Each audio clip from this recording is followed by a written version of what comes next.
Hello everyone, and welcome back to another educational insight from Five Plan Partners. I'm Mark Hume, and today I want to talk to you about maximizing your value in a buy-sell agreement. And what we're going to talk about today is a buy-sell agreement that's funded with life insurance, and we'll keep it really simple and then talk about why it's advantageous even in more complicated situations.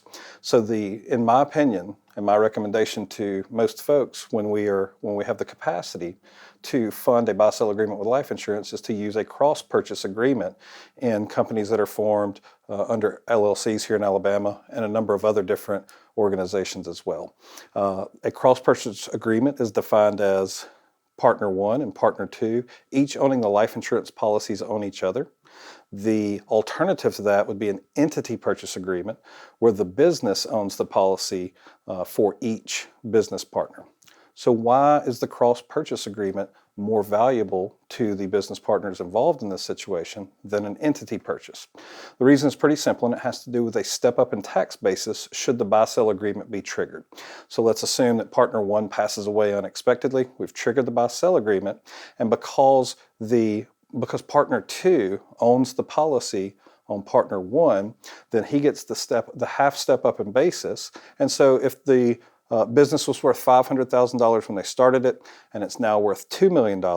Now his basis is raised up by half as opposed to that $250,000, which was his half of the starting $500,000. If we have the exact same situation occur, but it's an entity purchase agreement, the business purchases the shares from the deceased business partner, and the remaining business partner simply owns his shares with the same basis that he started way back on day one. And so you can see pretty simply that it's going to be much more valuable to the surviving business partner if you have the cross-purchase agreement in place, because raising that basis in the event that the business is sold later on down the road creates a lower capital gain tax liability than if you have the entity purchase agreement. So I mentioned that we would talk about if things got a little bit more complicated. Let's assume that this is a business that now has grown, has added partners, and now there's 8 different partners as opposed to just the 2 that we discussed. The cross-purchase still makes the most sense.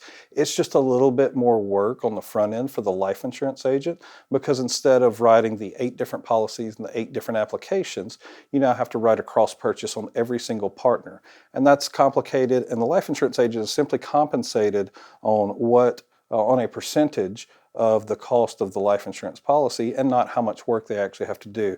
So they might be incentivized to steer you towards an entity purchase agreement because it's significantly simpler for them, especially when you have many partners involved. But don't be deterred.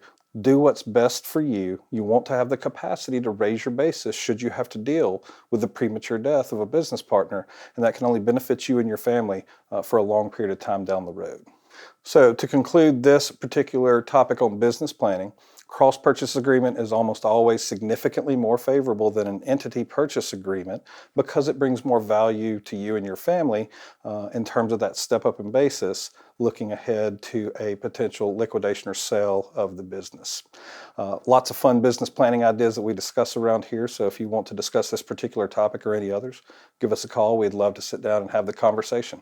Thanks for stopping by today, and I look forward to seeing you next time.